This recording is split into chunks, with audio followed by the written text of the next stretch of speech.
मन को साफ करते हैं। किसको साफ करते हैं? मन को। ये दोहा आप सबको याद है, छोटे छोटे बच्चों को भी याद है। अयोध्या कांड का पहला दोहा, आइए मिलकर गाते हैं। गोस्वामी जी कहते हैं, श्री गुरु चरण सरोज रज, निज मन मुकुर सुधार, बरनउँ रघुबर विमल जस, जो दायक फल चार। ये अयोध्या कांड का प्रथम दोहा है। गोस्वामी जी कहते हैं, श्री गुरु चरण सरोज रज, निज मन मुकुर सुधार। मुकुर यानी शीशा, दर्पण। अच्छा आप लोग बताइए, सवेरे नहाने के बाद दर्पण के सामने जाते हैं? बोलिए, सभी लोग जाते हैं ना? कल्पना करिए आप दर्पण के सामने गए और दर्पण पर मैल जमा हो। क्या जमा हो? मैल। तो अपन चेहरा दिखाई देगा? नहीं दिखाई देगा। तो आप क्या करेंगे? कपड़ा लेके उसको साफ करेंगे। अरे जाड़े के समय में बाथरूम में यदि एग्जॉस्ट फैन न हो और आप गर्म पानी से नहाइए तो बाथरूम के शीशे पर भाप जम जाता है, कुछ दिखाई नहीं पड़ता। फिर हाथ से रगड़ के साफ करना पड़ता है। शीशा पर, दर्पण पर मैल जम जाए तो अपना चेहरा नहीं दिखाई पड़ता। उसी प्रकार मनुष्य के जब मन पर मैल जमा हो जाता है तो हमको भगवान नहीं दिखाई पड़ते, न भगवान की कथा समझ में आती। भगवान को देखना चाहते हैं तो मंदिर बाद में जाइए, पहले मन को साफ करिए। क्या साफ करिए? मन। हाँ। और आपको गूढ़ एक बात बतावें, जब मनवा साफ हो जाएगा ना तो मंदिर में जाने की आवश्यकता ही नहीं पड़ेगी, हमको घर में ही भगवान दिखाई देने लगेंगे। फिर जाने की आवश्यकता ही नहीं है। सुंदरकांड कौन कौन पढ़ता है आप लोगों में से? अच्छी बात। लगभग चौपाइयां याद होंगी जो पढ़ते रहते हैं। सुंदरकांड की एक चौपाई है।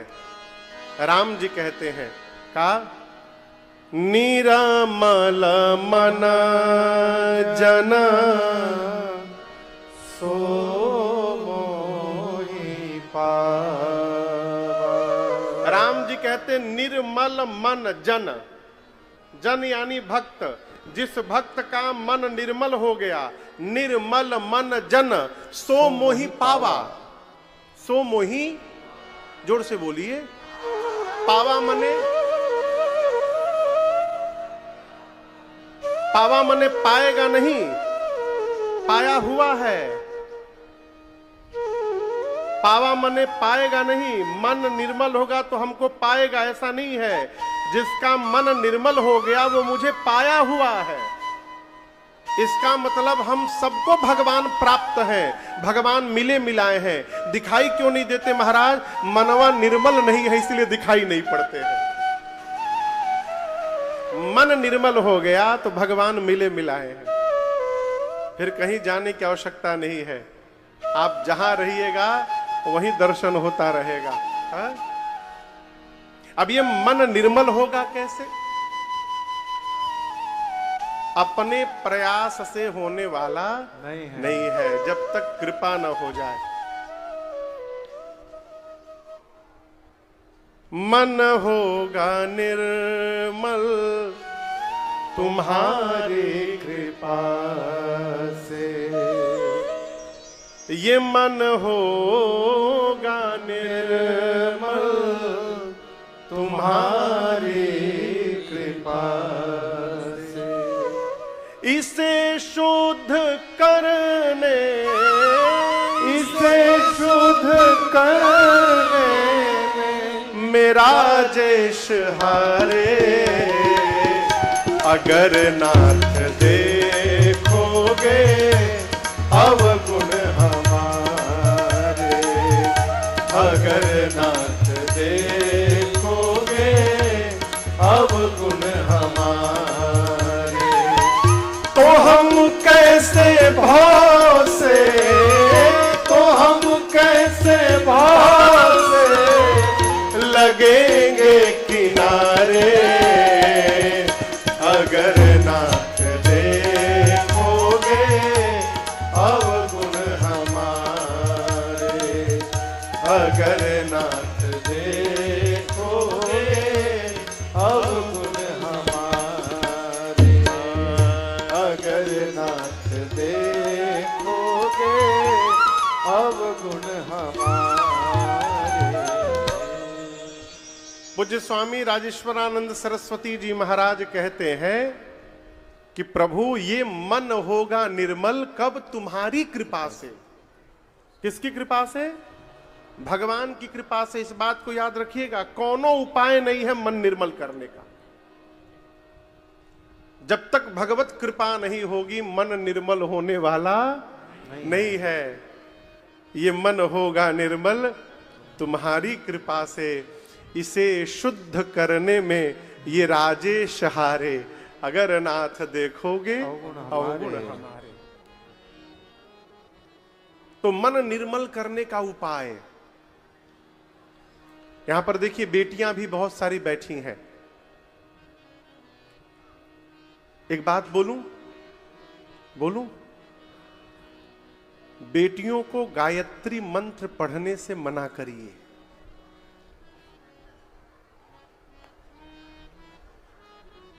बेटियों को, चाहे जिस बच्चे का यज्ञोपवीत संस्कार न हुआ हो, उसको गायत्री मंत्र नहीं बोलना चाहिए। गायत्री मंत्र वेद की ऋचा है। जब तक यज्ञोपवीत न हो तब तक वेद नहीं पढ़ना चाहिए, न बोलना चाहिए। सुन सकते हैं, उच्चारण नहीं कर सकते। तो बेटियों को क्या याद कराएं महाराज? मानस के 2 चौपाई आपको बताता हूं, अभी सुनिए। बाद में रामचरितमानस खोल के बाल कांड में दोहा नंबर बताइए तो कितना है वो? 15, 16, 17, 18 के बीच में देखता हो। बाल कांड दोहा क्रमांक 17, 18 के बीच में होगा। 17, 18 चाहे 16, 17 के बीच में, 17, 18 के बीच में। बालकांड याद रखिएगा, बालकांड दोहा क्रमांक 17 और 18 के बीच की ये 2 चौपाई है। इस चौपाई को बच्चों को रटवा दीजिए और कहिए नित्य भगवान के सामने जाकर इन 2 चौपाइयों को गाएं। क्या है? मैं गाता हूं, साथ में आप गाइएगा पीछे से। जनक सुता जग जननी जानकी, जनक सुता जग जननी जानकी, अतिशय प्रिय करुणा निधान की, अतिशय प्रिय करुणा निधान की, ताके जुग पद कमल मनाओ, ताके जुग पद कमल जासु कृपा निर्मल मति पावो, जासु कृपा निर्मल मति पावो, जासु कृपा निर्मल मति पावो। ये 2 चौपाई क्या है? जनक सुता जग जननी, जग जननी और जानकी। जनक की बेटी जनक सुता, जग जननी, जगत की मां कौन? जानकी जी। वो है कौन?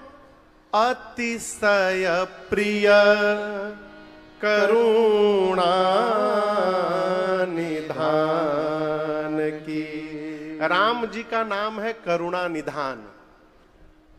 जो जनक जी की बेटी है, जगत की जननी है जानकी जी, वो है कौन? तो राम जी की अतिशय प्रिया है। प्रिया नहीं है,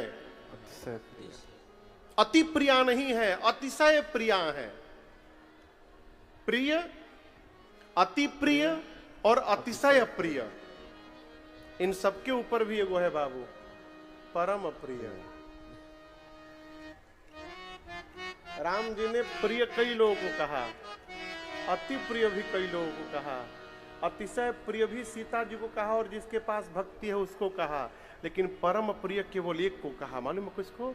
श्री हनुमान जी महाराज को परम प्रिय है, अतिशय प्रिया है। राम जी की सीता जी क्या है? अतिशय प्रिया है, अतिशय प्रिय करुणा निधान की। गोस्वामी जी कहते हैं उन सीता जी के ताके जुग पद कमल मना। उन सीता जी के जुग यानी दोनों कमलवत चरण को मैं बार बार प्रणाम करता हूं। किसके चरण को? बोलिए, सीता जी के चरण को। क्यों? क्योंकि जासु कृपा निर्मल मति पावो। गोस्वामी जी कहते हैं जब तक सीता मैया की कृपा नहीं होगी तब तक मन निर्मल होने वाला नहीं है। मां की कृपा से ही मन निर्मल होगा, और जब मन निर्मल होगा तो भगवान बैठे बिठाए प्राप्त हो जाएंगे। ये कथा कहती है भगवान को पाना है तो मां की शरण में रहिए। मां ही है जो पिता से परिचय कराती है। वो बिना मां की शरण में गए भगवान मिलने वाले नहीं है। ये समझ में आया ना आपको? अच्छा, अब आइए प्रसंग पर। गोस्वामी जी कहते हैं श्री गुरु चरण सरोज रज निजमन मुकुर सुधार। तो यहां तो आप कहेंगे महाराज गुरु जी के चरण रस से गोस्वामी जी कह रहे हैं मन को साफ कर रहे हैं। हाँ ठीक है, लेकिन एक विशेष अर्थ में आपको बताऊं। श्री गुरु, श्री गुरु, श्री जानते हैं किसको कहते हैं? ये जो तिलक दिख रहे हैं आप, लाल लगा है ना, बोलिए, गर्दन नहीं ले, थोड़ा मुंह भी खोला करिए। हाँ, सब हम ही बोले। ये दिखाई दे रहा है लाल तिलक, इनको श्री कहते हैं। क्या कहते हैं? श्री। ये सीता जी हैं। नीचे पीला दिखाई दे रहा है ना, ये इनका आसन है जिस पर ये खड़ी हैं। एक नीचे बिंदी दिखाई दे रहा होगा, वो सीता मैया की सखी है। उनके चरण में बैठी है पांव दबाने के लिए।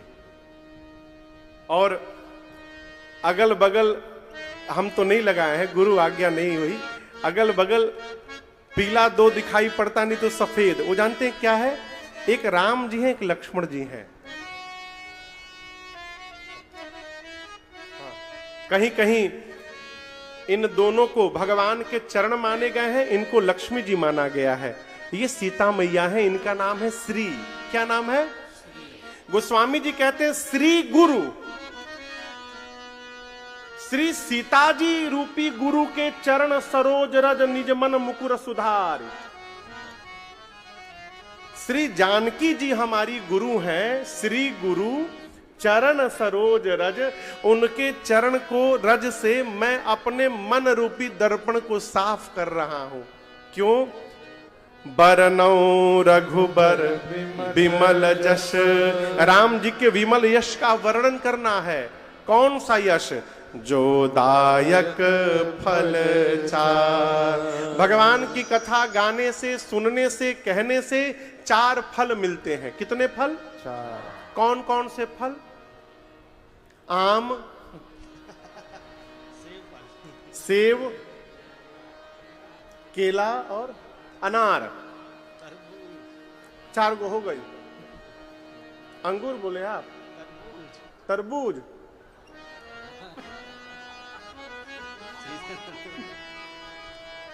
ये फल नहीं मिलेंगे। 4 फल क्या मिलेंगे?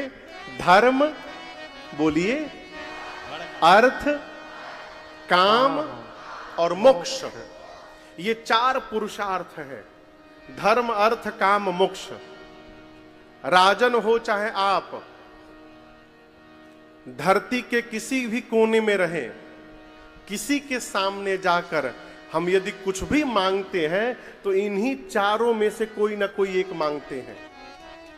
या तो धर्म मांगते हैं, नहीं तो अर्थ मांगते हैं, नहीं तो कामनाएं पूरी हो जाएं काम मांगते हैं, नहीं तो भगवत धाम की प्राप्ति मांगते, मोक्ष मांगते हैं। और ये चारों कैसे प्राप्त होंगे, चारों कैसे मिलेंगे? तो केवल और केवल एक उपाय है, भगवान की कथा को रसपान करिए, भगवान की कथा का गुणगान करिए और भगवान की कथा का गान करिए। कोई भी एक साधन में लग जाइए, ये चारों फल घर बैठे प्राप्त हो जाएंगे। गोस्वामी जी ने मन को निर्मल किया और उसके बाद कथा प्रारंभ करते हैं। जब तेरा ब्याही घर आए, जब तेरा सुनकर गाइए, ब्याही घर आए, नित नव मंगल मोद बधाए, नित नव मंगल मोद बधाए, भुवना चारि दस भूधर भारी, भुवन चारि दस भूधर भारी, सुकृत में घबर सही सुख बारे, सुकृत में घबर सही सुख पारी, रिधि सिद्धि संपत्ति नदी सुहाई, रिधि सिद्धि संपत्ति नदी सुहाई, उमगे अवध बुद्धि कहूँ आए, उमगे अवध बुद्धि कहूँ आए, उमगे अवध बुद्धि कहूँ आए। गोस्वामी जी कहते हैं कि जिस दिन से श्री राम जी विवाह करके अयोध्या वापस लौटे हैं, उस दिन से श्री अयोध्या में नित्य उत्सव बधाई महोत्सव मनाया जा रहा है। नित नव मंगल मोद बधाई। देखिए, उत्सव मनाना न भी एक स्वभाव है। यदि आपके स्वभाव में आनंद पूर्वक रहना लिखा है तो आप छोटी छोटी बातों में भी घर में उत्सव मना सकते हैं। लोग मनाते हैं। और यदि कपार पीटने का स्वभाव हो गया है, हमेशा रोने का स्वभाव हो गया है, दर्शन करिएगा, मनुष्य जिसको रोने की आदत है वो सुख में भी रोने की बात याद करके रो लेता है। वो सुख में भी दुखी होने का उपाय ढूंढ लेता है। अभी सुख है तो 20 साल पहले का दुख याद करके रोएगा। महाराज आपको पता नहीं है, हम जब ससुराल आए थे तो हमको बहुत कष्ट दिया गया। अरे 40 साल पहले दिया गया, आज काहे रोना? लेकिन जीव रोता है। और जिसको आनंद में रहने का स्वभाव है ना, वो अभाव में भी नाचता हुआ दिखाई पड़ता है। ये स्वभाव है। उत्सव मनाना। राम जी विवाह करके आए, नित्य उत्सव चल रहा है, नित्य नव मंगल मोद बधाए। और आपको सुनकर आश्चर्य लगेगा, अयोध्या का ये आनंद महोत्सव 11 वर्ष तक चला। कितने दिन तक? 11 वर्ष। भगवान विवाह करके आए और अयोध्या आने के बाद 11 वर्षों तक अयोध्या में उत्सव महोत्सव मनाया गया। ऐसा लग रहा है कि अयोध्या वासियों के जीवन में उनके द्वारा किया हुआ सत्कर्म उनके ऊपर बादल बनकर सुख की वर्षा कर रहा है। आज एक माई मिली हमको, तो बोली महाराज हम कितने साल से कौन सा व्रत कर रहे हैं, शायद पूर्णिमा का व्रत कर रहे हैं, कई साल से पूर्णिमा का व्रत कर रहे हैं महाराज। हमको अच्छी बात है माई, लेकिन कोई लाभ नहीं मिला, हमको कोई फायदा नहीं हुआ। वो जब माई बोली तो हमको एक बात याद आ गई। कलकत्ता में हमारे एक परिचित है, वो हमारे पीछे पड़े रहे कि हमको महाराज जी से दीक्षा दिलवा दीजिए, मेरे पूज्य महाराज से। तो बहुत पीछे पड़े रहे तो मैंने दीक्षा दिलवा दी। एक बार कलकत्ता में महाराज जी की कथा थी, तो 1 साल बाद वो मेरे घर आए, बोले महाराज सोच रहा हूं गुरु जी बदल लूं।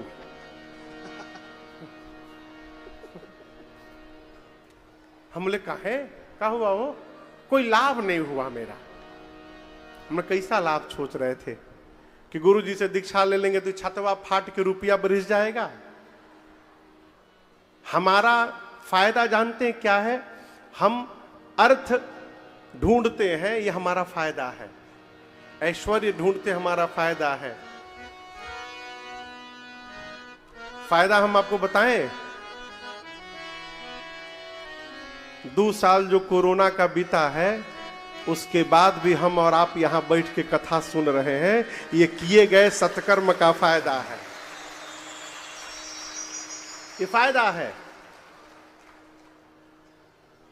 जीवन में। आप समझिए, कई लोग सोचते हैं हम सत्कर्म कर रहे हैं तो हमारे बच्चे, हमारे परिवार के सब लोग सुखी रहेंगे। भ्रम है आपका, आपका बिल्कुल निरीह भ्रम है। हर मनुष्य अपने स्वयं के किए गए कर्म से बंधा हुआ है। राक्षस के घर में भगवान का भक्त जन्म ले सकता है। प्रहलाद जी ने जन्म लिया। प्रहलाद के पिता असुरों के राजा थे, राक्षस था हिरण्यकश्यप। हिरण्यकश्यप के घर में प्रहलाद जैसे भक्त जन्म ले सकते हैं, उसी प्रकार साधु के घर में भी दुष्ट जन्म ले सकता है। इस भ्रम से बाहर रहिए कि हम भजन करेंगे तो सब सही हो जाएगा। हर मनुष्य अपने अपने कर्म से बंधा हुआ है। आप यदि सत्कर्म करेंगे तो उस सत्कर्म का फल आपको मिलेगा। जिस प्रकार भोजन स्वयं को करना पड़ता है। आदमी कितना चतुर है, दर्शन करिए। कोई यदि अयोध्या आपके घर से, गांव से जाए ना दर्शन करने रामलला सरकार का, तो गांव के 1-2 आदमी जरूर मिलेंगे। जा रहे हैं ना, हमारी ओर से भी सरजू जी में डुबकी लगा लीजिएगा और हमारी ओर से भी मत्था टेक लीजिएगा। लोग कहते हैं ना, कहिए। और आदमी लगाओ तो है। एक आदमी हम देखे गंगा जी में 1.5 घंटा से डुबकी मार रहा था, और उनके बगल, उनके साथ वाले निकल के कपड़ा उपड़ा पहन के खड़े हैं। हम पूछे इतना डुबकी काहे मार रही? तो बोले महाराज पूरा गांव का टेंडर लेके आए हैं, पूरा गांव के बदले डुबकी मार रहे हैं। क्या उनको मिल जाएगा? का भ्रम में है। कोई नहीं कहता कि हमारे पास टाइम नहीं है, 2 बज गया है, आप भोजन करने जा रहे हैं तो 1 रोटी हमारी ओर से भी खा लीजिएगा। कोई कहता है क्या? नहीं कहता। इसलिए याद रखिएगा, जिस प्रकार भोजन स्वयं को करना पड़ता है, उसी प्रकार अपने भजन को भी स्वयं को करना पड़ेगा। हमारे भजन सत्कर्म को कोई दूसरा नहीं कर सकता, अपने को करना पड़ेगा। और बिना सत्कर्म किए जीवन में सुख की वर्षा होने वाली नहीं है। इस बात को गांठ बांध के रखिए। सत्कर्म करना पड़ेगा। क्या करना पड़ेगा? सत्कर्म करना पड़ेगा। इस सत्कर्म का है महाराज आता सबको है, जिसको नहीं करना होता है ना वो बहाना ढूंढता है। हमको तो कुछ मालूम ही नहीं है महाराज। सत्कर्म है परमार्थ करना, परमार्थ करना, पर का हित करना। कैसे महाराज? जैसे कर सके। आप लोग से एक बात कहें, सत्कर्म करने का एक उपाय बताएं आप लोग को। बोलिए, करेंगे? वचन दीजिए। क्या हो गया हो? वचन बोले तो सभी चुपा गया। कोई बहुत रुपया उपया खर्चा वाला नहीं बोलेंगे हम, रुपया नहीं लगेगा। अब बताइए, वचन दीजिए, जोर से बोलिए। सुनिए क्या करना है। घर में किसी का भी जन्मदिन पड़े, घर में किसी का विवाह का वर्षगांठ पड़े, तो एक काम करिए, जहां रहते हैं वहां अगल बगल उस उत्सव के दिन एक वृक्ष का रोपण करिए। एक वृक्ष लगाइए। अच्छा, का लगा? इक्विलिप्टस ना लगाइएगा कि बाद में काट के बेच देम। आदमी वो में चालाकी करता है, ऐसा पेड़ लगाता है जिसको बेचने पर रुपया मिले। ऐसा पेड़ ना लगाइएगा। आम लगाइए, नीम लगाइए, पीपल लगाइए, बरगद लगाइए। ठीक ना? क्यों कह रहा हूं? और दूसरी बात, केवल लगाइए मत, लगाने के बाद जब तक वो बड़ा ना हो जाए तब तक उसकी देखभाल और उसकी सुरक्षा भी करिए। दूसरी बात, घर में जब गमी हो जाती है तब मनुष्य श्राद्ध कर्म करता है, करते हैं ना? तो जब आप श्राद्ध करते हैं और तेरही आती है तो तेरही के दिन एक काम करिए, जो व्यक्ति गया हुआ है संसार से, जिसकी मृत्यु हो गई है, उसके नाम से एक वृक्ष लगाइए श्राद्ध के दिन। वृक्ष लगाने के बाद उसकी देखभाल करिए, और वो जो बड़ा हो जाए तो उस वृक्ष के ऊपर जिसके निमित्त वो वृक्ष लगाया गया है उस व्यक्ति का नाम उस पर लिखाकर एक प्लेट चिपका दीजिए। क्या होगा महाराज? आपकी आने वाली पीढ़ी जब जब उस वृक्ष को देखेगी और उस नेम प्लेट को पढ़ेगी, वो अपने पितरों को याद करेगी और उनको प्रणाम करती रहेगी। ये परमार्थ है, ये सत्कर्म है। गर्मी का समय है, दरवाजे पर पानी का मटका लगा के रख दीजिए, लोग आए पानी पीकर जाएं, ये परमार्थ है। कोई पढ़ नहीं पा रहा है और आपके पास यदि भगवान धन दिए हैं तो किसी एक गरीब बच्चे को भी पढ़ाने में सहयोग कर देना, मौन होकर, मौन होकर, बोल कर नहीं। बोल दिया तो सब बेकार, मौन होकर, घरों में लोग न जाने, किसी को पढ़ा देना हो, ये परमार्थ है। रुपए के बिना किसी का उपचार नहीं हो पा रहा है, उसका उपचार करा देना, ये परमार्थ है। इस प्रकार के कर्म यदि हमसे बन रहे हैं तो हम जंगल में भी बैठे रहेंगे तो सुखी रहेंगे। ये सुखी, रुपया से सुख नहीं हो सकता, इस भ्रम को दूर करिएगा। कई लोग सोचते हैं महाराज रुपया हो जाएगा तो बहुत सुखी हो जाएंगे, भ्रम है आपका। अर्थ आवश्यक है, लेकिन अर्थ जब बहुत ज्यादा हो जाए ना तो वही अनर्थ बन जाता है। यहां दर्शन करिए, अयोध्या वासियों के जीवन में उनके द्वारा किया हुआ सत्कर्म आज बादल बनकर सुख की वर्षा कर रहा है। सुकृत मेघ बरसहि सुख बारी, बरसहि सुख बारी, बारी यानी पानी, सुख का जल वर्षा रहे हैं। क्या? सत्कर्म रूपी बादल। सब प्रकार से अयोध्या वासी सुखी हैं, नित्य राम जी का दर्शन होता है। परंतु आपसे निवेदन करूं, अयोध्या वासी भगवान शंकर से नित्य एक प्रार्थना करते हैं। क्या प्रार्थना कर रहे हैं? कहते हैं बाबा आप ऐसा कुछ करिए ना कि आप अछत युवराज पद राम ही दे। आप अछत, अछत मतलब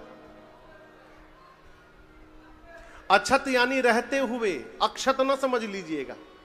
आप अछत यानी अपने रहते हुए राम ही युवराज पद, राम जी को युवराज पद पर दशरथ जी बिठा दे।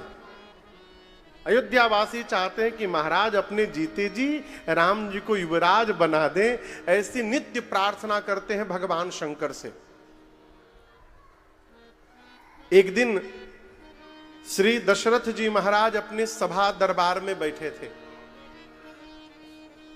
उनको ऐसा लगा कि उनके सिर पर जो मुकुट रखा हुआ है वो टेढ़ा हो गया है। मुकुट को सीधा करने के लिए महाराज दर्पण मंगाए, शीशा दर्पण देखे, बदन बिलोकी मुकुट समकीन्हा। चेहरा देखकर महाराज ने मुकुट को सीधा किया और जैसे सीधा करके महाराज ऐसे ऐसे घूमे, तब तक दिखाई पड़ा, क्या दिखाई पड़ा? श्रावण समीप भय शीत के। दिखाई पड़ा कि कान के पास के जो बाल हैं, केश, वो श्वेत हो गए हैं। क्या हो गए हैं? श्वेत माने सफेद। महाराज देखते समझ गए कि ये केश अब मुझे उपदेश दे रहे हैं। क्या महाराज, हम लोग तो रंग बदलना प्रारंभ कर दिए, आप अपना रंग कब बदलिएगा? राम को युवराज पद पर बिठाइए और अपने जीवन का आनंद ले लीजिए। जैसे मन में भाव आया, महाराज दौड़ कर गए गुरु जी के पास, गुरुदेव भगवान श्री वशिष्ठ जी के पास। हम आपसे एक निवेदन करें, छोड़ना पड़ता है, वो कोई छुड़ाता नहीं है। आदमी मरे के बेराले चाबी नहीं छोड़ता। हम देखें बूढ़े बूढ़े आदमी को, भाई कोई हो तो क्षमा करिएगा, 90 साल के बुजुर्ग बाबा भी चबिया ना जनेऊ में बांध के रखते हैं। जनेऊ में, पहली बात, जनेऊ में चाबी बांधनी ही नहीं चाहिए। जहां यज्ञोपवीत में आपने चाबी बांधा, एक और गांठ लगाया, वो यज्ञोपवीत ही अशुद्ध हो गया। और आप कहें बांधे कि केहू लेना दी, जिसको लेना होगा सोए रहेंगे, जनेऊआ काट के लेके चला जाएगा। आप सोए रहिए, उलाएगा कैंची से, जनेऊए काट के लेके चबिया लेके चला जाएगा। किसी ने पूछा कि घर में ताला क्यों लगाते हैं? आपको पता है? घर में जाते हैं कहीं तो ताला लगाते हैं ना, मेन गेट में। क्यों लगाते हैं बोलिए? आप लोग ताला नहीं लगाते? शनि सिंगणापुर में आ गए हैं क्या हम? महाराष्ट्र में एक जगह है, भगवान शनिदेव का मंदिर है, शनि सिंगणापुर। उस मंदिर के 5 किलोमीटर के दायरे में किसी घर में ताला नहीं लगता, गेटे नहीं है, न दुकान में न घर में, सब खुला है। कहें वहां जो भी चोरी करता है तुरंत मर जाता है, मारे डरे के चोरावते नहीं है, सब खुला रहता है। आप लोग घर में ताला लगाते हैं? बोलिए क्यों लगाते हैं? चोरी ना हो जाए। कौन चोरी करेगा? चोर। यही तो आपका भ्रम है। चोर के लिए ताला नहीं लगाया जाता। जो चोरी, अच्छा बताइए, जहां जहां चोरी होती है क्या वहां खुला घर रहता है? वहां भी तो ताला लगा रहता है। जो चोरी करने आएगा, चोर तलवा तोड़ के चुराएगा, बेचारा खुले घर में थोड़ी चोरी करता है। वो जहां चोरी करता है तोड़ के चोरी करता है। चोर के लिए ताला नहीं लगाया जाता। ताला लगाया जाता है कि कहीं कोई ईमानदार चोर न बन जाए। खुला रहेगा तो उसकी बुद्धि न बदल जाए। अवसर है, कहां कब मन बदल जाए, विचारों का भरोसा क्या है? कोई ईमानदार व्यक्ति खुला दरवाजा देख करके उसके विचार न परिवर्तित हो जाए और वो चोरी न कर बैठे, इसलिए ताला लगा के रखते हैं। ये बड़ा कठिन प्रश्न है। हम जो बांध करके बैठा है बहुत कठिन है छोड़ना। और याद रखिएगा, जब तक जीवन में छोड़ने का स्वभाव नहीं आएगा तब तक आनंद नहीं आएगा। छोड़ने का स्वभाव बनाइए। कैसे महाराज? संतान यदि योग्य हो जाए तो श्रेष्ठ पिता को अपना सारा दायित्व संतान को सौंप करके मुक्त हो जाना चाहिए। बेटा यदि लायक हो गया, बड़ा हो गया, तो पिता को चाहिए अपन सारा काम धाम हैंड ओवर करे और अपने आनंद करे। आदमी कहां छोड़ता है? बर्बाद कर देगा महाराज, बर्बाद कर देगा। आप रात में आप पे हो गए तो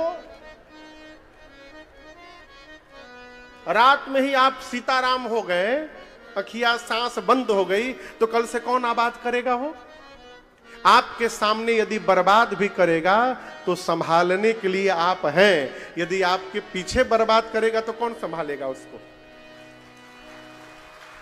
ये प्रसंग कहता है छोड़िए। बुढ़ापे में छोड़ेंगे महाराज, रहिएगा तब ना। कोनो गारंटी है कि कब तक रहना है? अरे किस धुन सोने वाले जाग जाग, संसार मुसाफिर खाना है।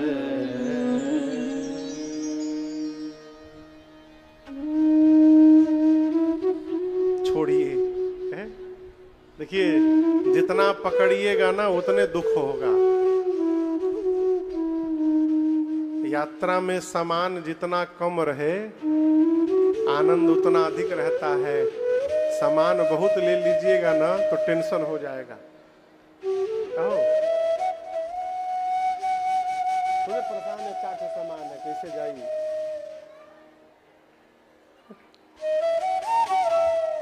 महाराज दौड़ कर गए। कहां गए? पूज्यपाद गुरुदेव भगवान श्री वशिष्ठ जी के पास जाकर चरणों में प्रणाम करके निवेदन किए, गुरुदेव मेरे राम सब प्रकार से लायक हो गए हैं, चौथेपन में आ गया हूं, क्या पता कल ये मेरा शरीर रहे न रहे, क्या भरोसा। और चाहता हूं कि यदि जीते जी मेरे राम युवराज पद पर बैठ जाए ना, और मैं उनको एक बार आंख से उस पद पर आसीन देख लूं गुरुदेव ना, फिर मेरी सभी मनोकामनाएं पूरी हो जाएंगी। फिर मृत्यु भी आ जाए तो कोई ग्लानि नहीं है। महाराज बोले अच्छी बात। तो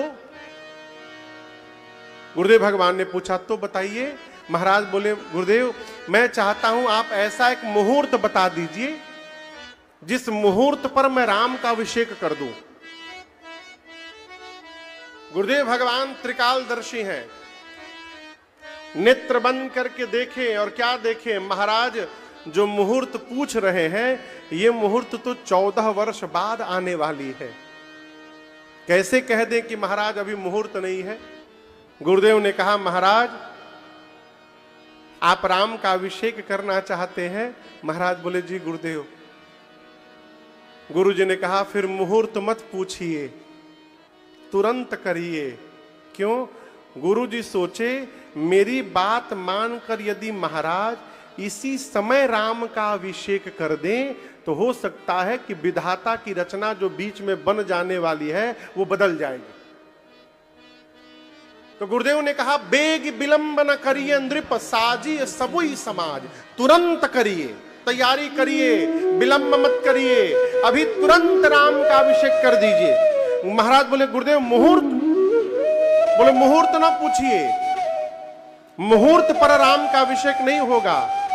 जिस समय आप राम का अभिषेक कर देंगे वही समय श्रेष्ठ मुहूर्त में परिवर्तित हो जाएगा, इसलिए तुरंत करिए। सुदिन सुमंगल तब ही जब राम हो ही युवराज। राम जैसे युवराज बनेंगे वो समय श्रेष्ठ मुहूर्त में बदल जाएगा, तुरंत करिए।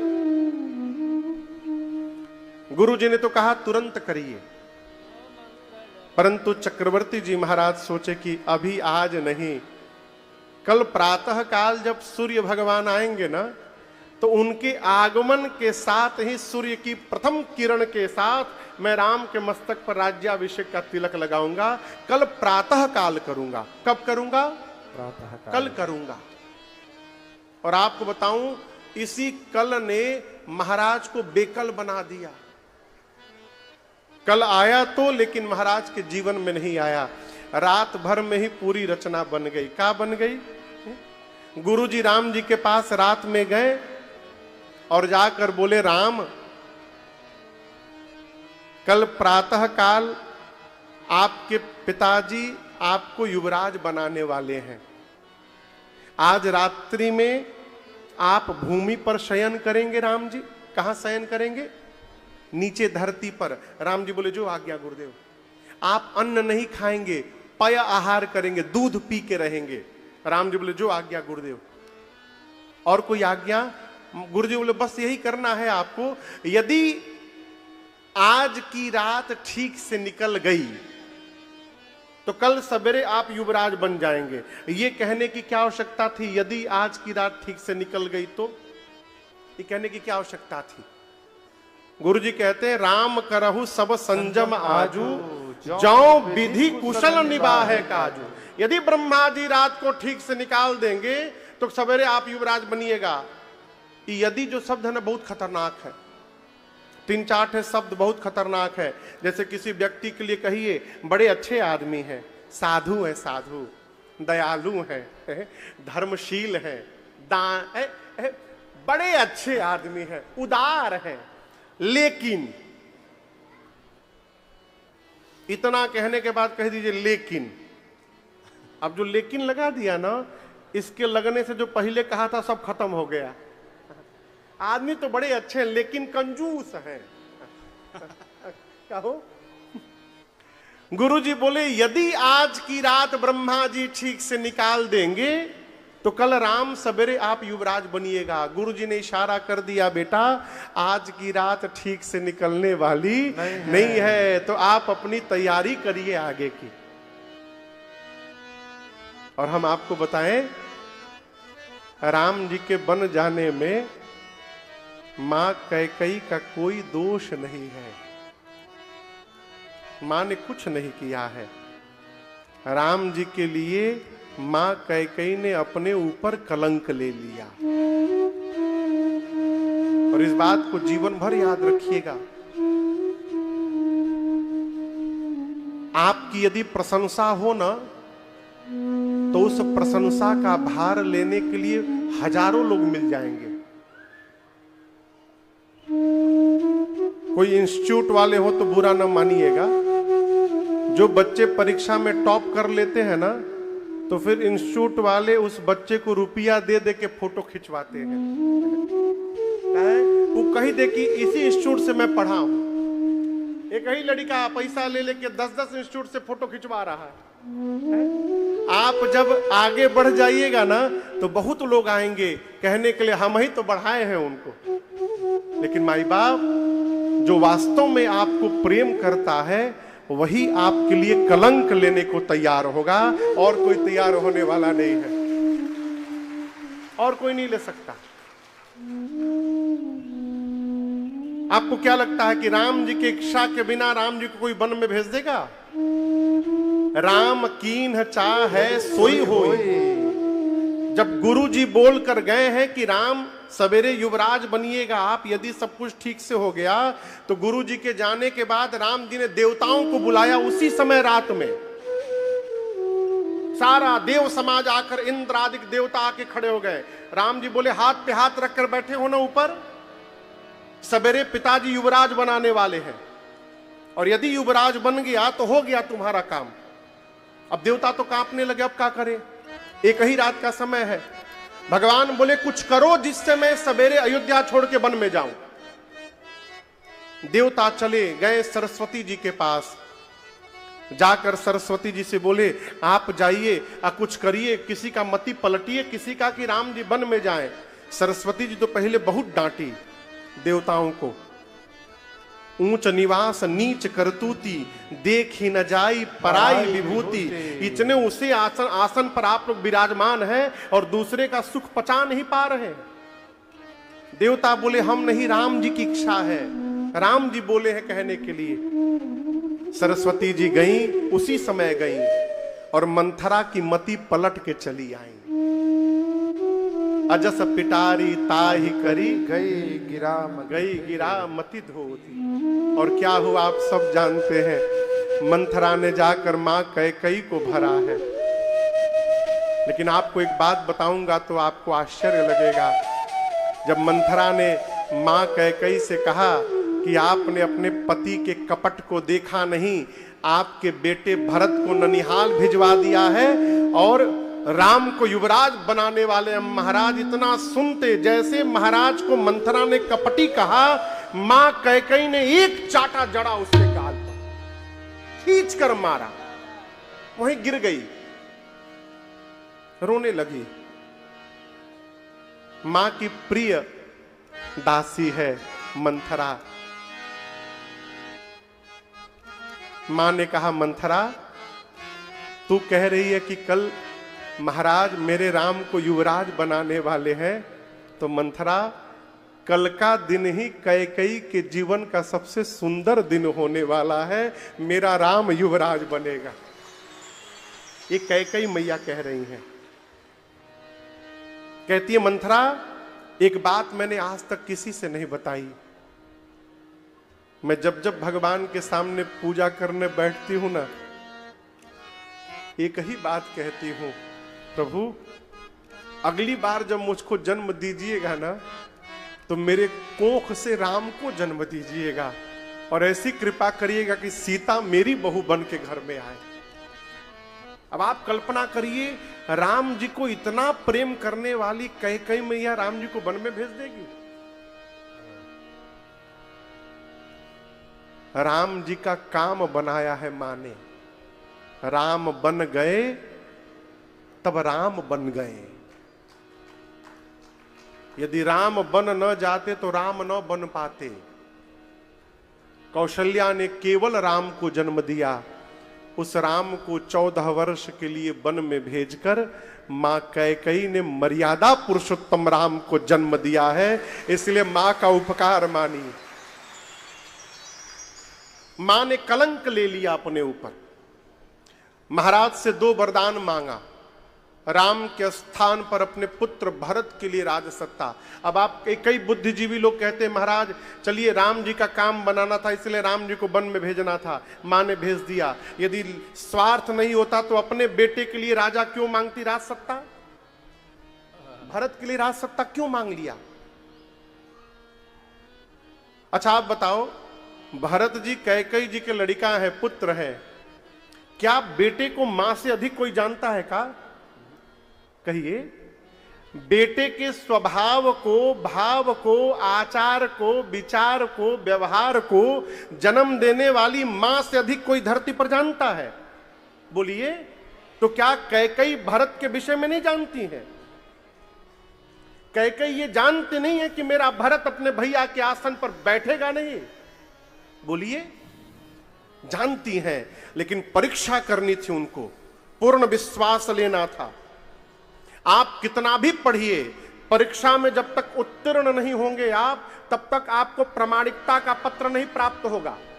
कहो, जीवन में कितना भी ज्ञान हो जाए, आपको परीक्षा से गुजरना ही पड़ेगा। भरत जी के चरित्र को प्रमाण पत्र देना था, इसलिए मां ने राजसत्ता मांगी भरत जी के लिए। क्यों? मां देखना चाहती थी मेरे भरत के जीवन में राजपद और राम पद आकर खड़ा हो जाए, तो मैं देखूं मेरा भरत राजपद की ओर दौड़ता है कि रघुनाथ के पद की ओर दौड़ता है। ये देखने के लिए मां ने मांग लिया। ये परीक्षण करने के लिए मां ने राजसत्ता मांग ली। तो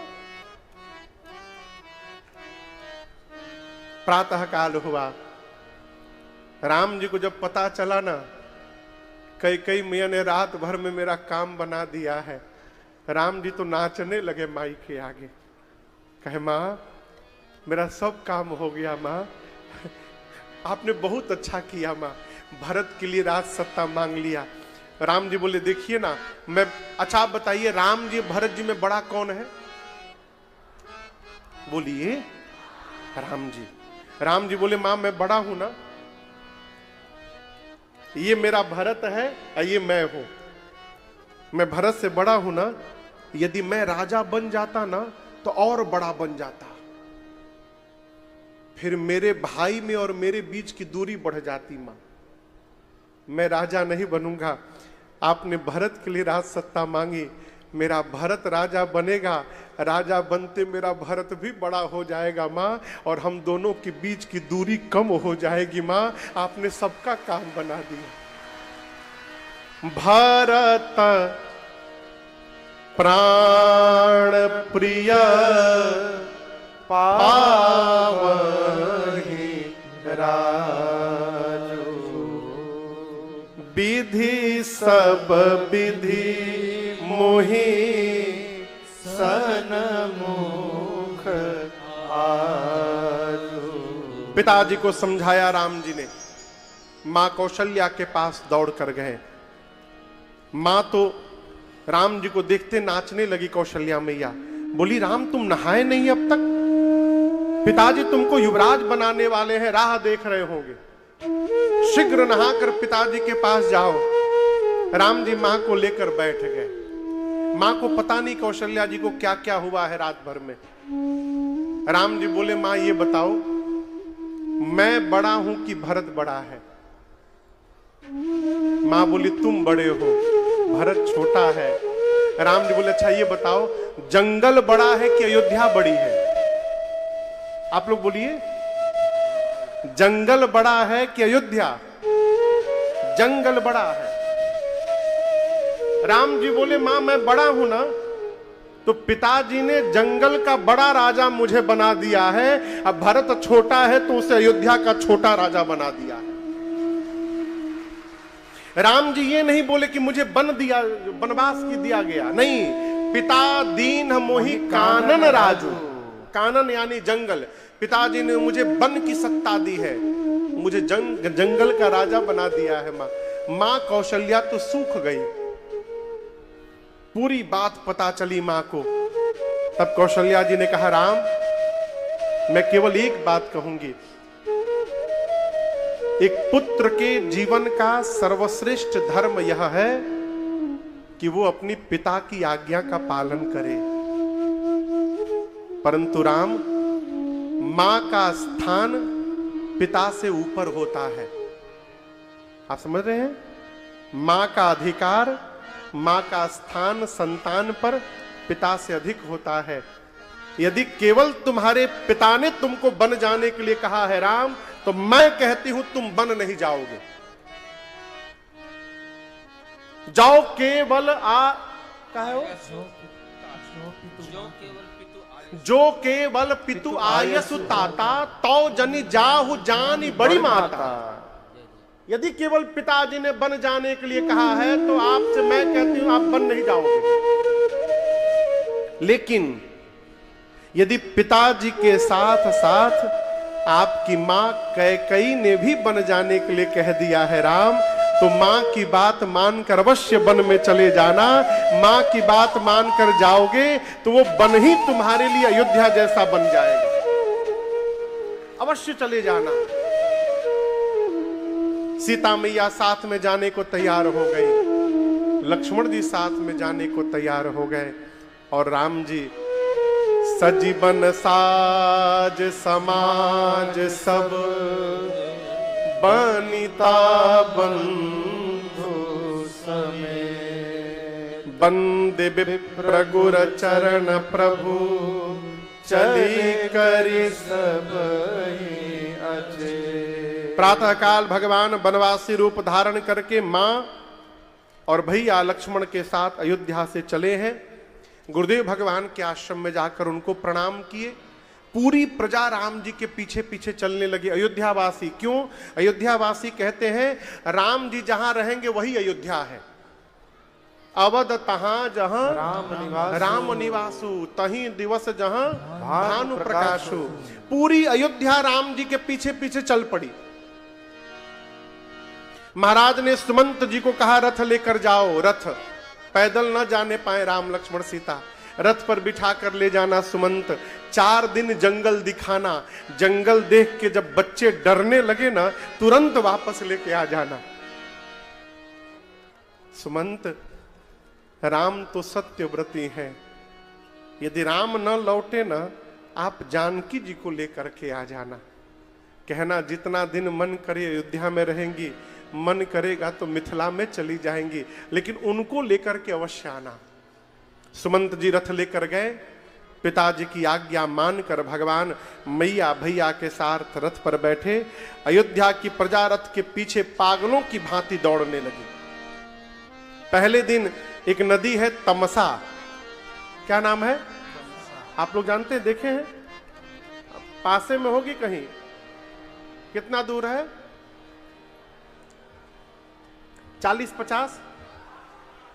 50 किलोमीटर। तमसा नदी के तट पर राम जी पहुंचे, रथ से पूरा समाज पहुंचा। सब लोग थक गए थे तो सो गए रात को। राम जी बैठे हैं, विचार करने लगे, यदि प्रजा मेरे साथ पीछे पीछे इसी प्रकार दौड़ेगी तो मैं कैसे वचन का पालन करूंगा 14 साल का। राम जी ने अपनी माया शक्ति को प्रेरित करके और पूरी अयोध्या की प्रजा को गहरी निद्रा में सुला दिया। और मध्य रात्रि में सुमंत जी से राम जी बोले, तात चलिए, इसी समय चलिए, और चलते समय ध्यान रखिएगा रथ के पहिए का चिन्ह मिट जाए। खोज मारी रथ हाको ताता। यदि सवेरे अयोध्या की प्रजा को रथ के पहिए का चिन्ह दिखाई पड़ गया और इनको पता चल गया कि राम इस दिशा में गए हैं, ये प्रजा उसी दिशा में दौड़ने लगेगी। इसलिए रथ के पहिए के चिन्ह को मिटा के चलिए। भगवान उसी समय रात में अयोध्या वासियों को सोता हुआ छोड़ करके चले, और चलते चलते अगले दिन सीता सचिव सहित दो भाई, सीता सचिव सहित दो भाई, सिंहवेरपुर पहुँचे जाए, सिंहवेरपुर पहुँचे जाए।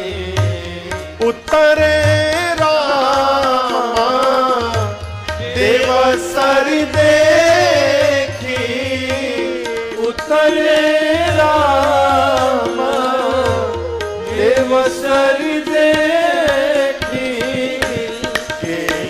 दंडवत हरस अभिषेके, दंडवत हरस अभिषेके, दंडवत हरस अभिषेके, दंडवत हरस अभिषेके।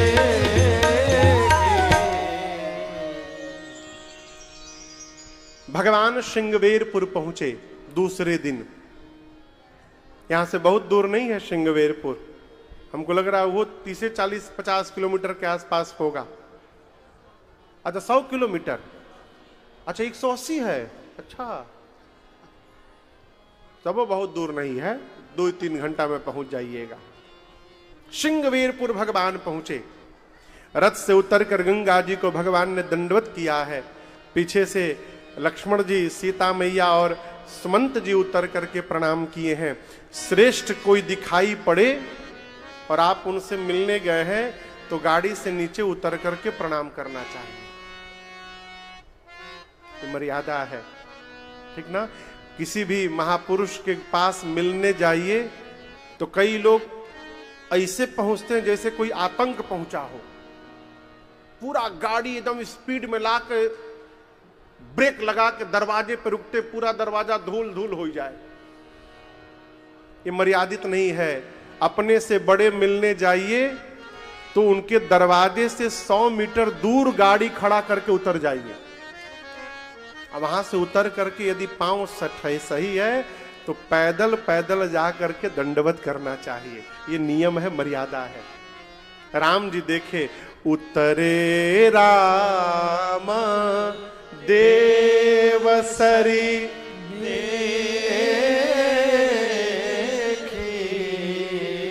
मां गंगा दिखाई पड़ी, राम जी रथ से नीचे उतरे, उतर कर दंडवत किया है।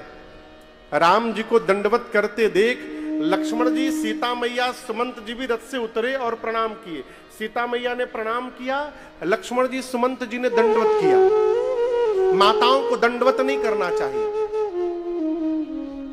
माताओं को जमीन में लोट के प्रणाम नहीं करना चाहिए, मना है, मना है। ये इससे अनजाने में पाप कर्म हो जाएगा।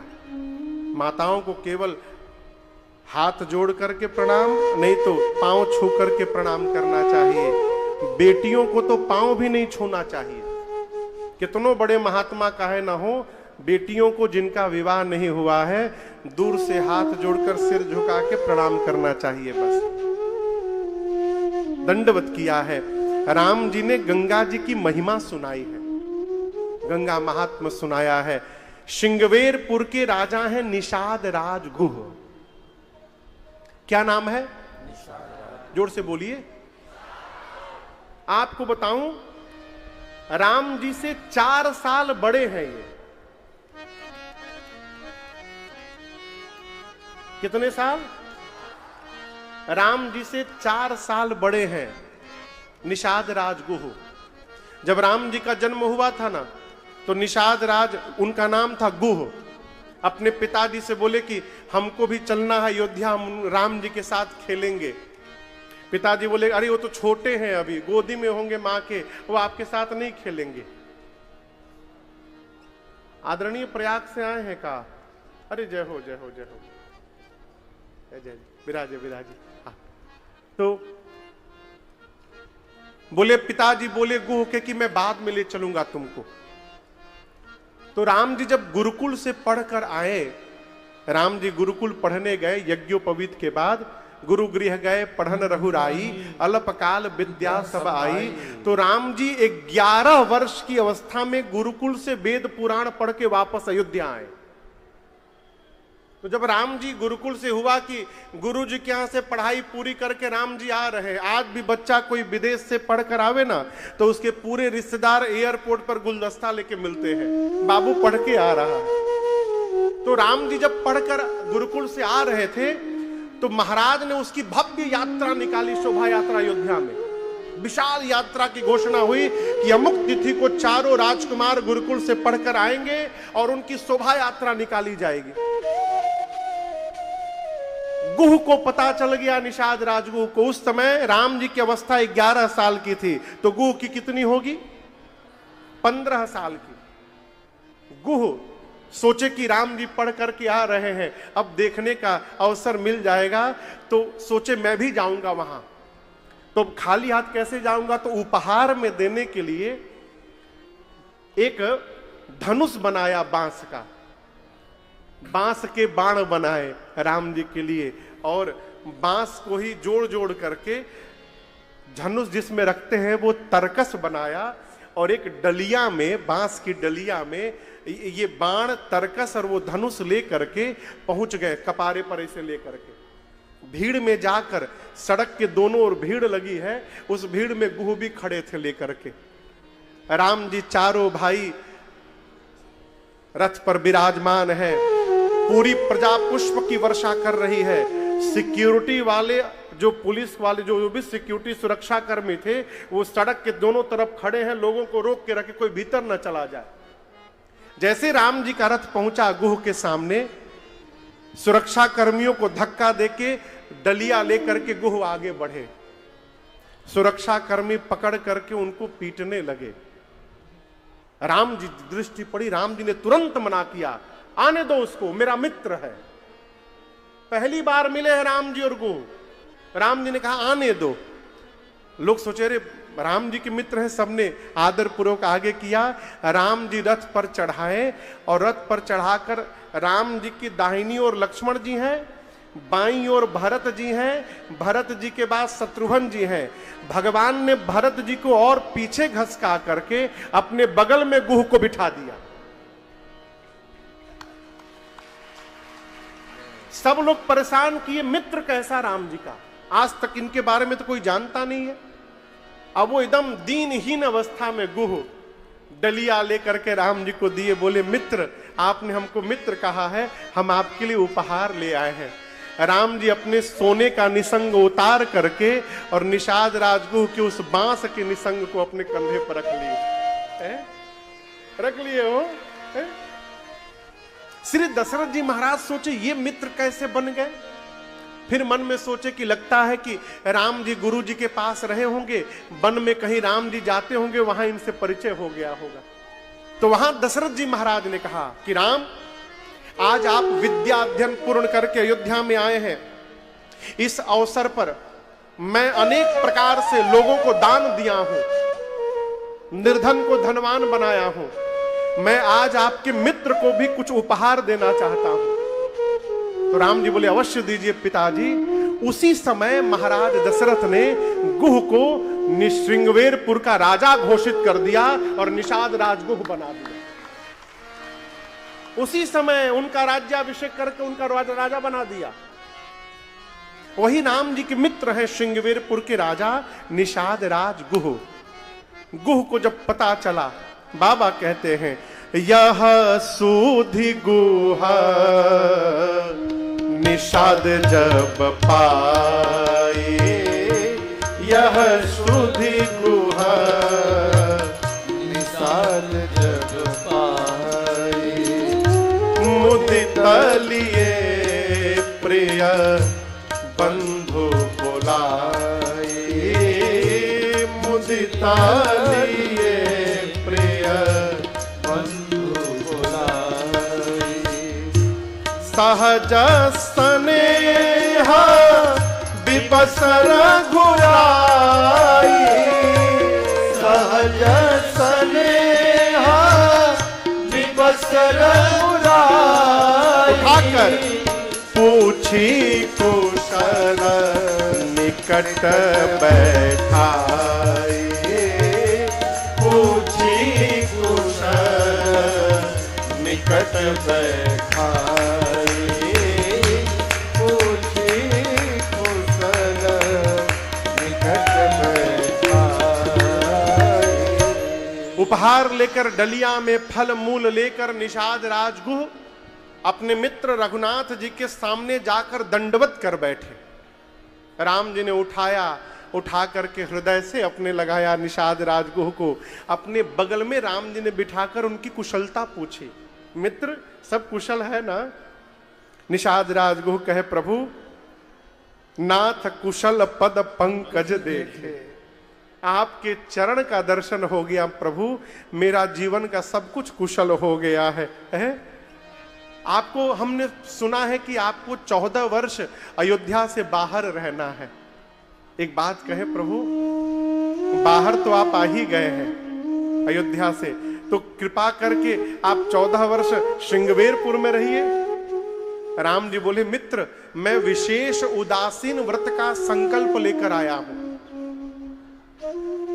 और इस संकल्प के अनुसार मैं 14 वर्षों तक किसी भी गांव नगर में नहीं जा सकता हूं, न किसी धातु को छू सकता हूं। निषाद राजगुह सुने तो बोले कोई बात नहीं प्रभु। तुरंत नगर के बाहर एक शीशम का वृक्ष था, उसके नीचे कुशा की चटाई बनवा कर बिछवाई, और रात्रि में प्रभु और मैया कंद मूल पाए और पाकर उसी कुशा की चटाई पर धरती पर सो गए।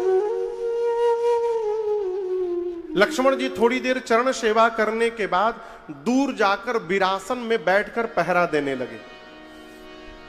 निषाद राजगुह ने अपने सेवकों को बुलाकर कहा देखो मुझे पता चला है कि कल रात में जब अयोध्यावासी तमसा के किनारे सो गए थे तो राम जी मध्य रात्रि में उनको सोता हुआ छोड़ के चले आए हैं। कहीं हम लोग रात में सो जाएं, राम जी हम लोगों को भी छोड़ के चले जाएंगे, आगे तो क्या होगा। अपने सेवकों को कहा कि जहां राम जी सोए हैं चारों तरफ खड़े हो जाओ पहरे में, राम जी को रात में जाने नहीं देना है। निषाद राजगुह के सेवक चारों तरफ पहरे में खड़े हो गए। इसके बाद निषाद जी गए भगवान के पास, और जब कुशा की चटाई पर राम जी को सोते हुए देखा लगे रोने। कैकयनंदिनी मंदमति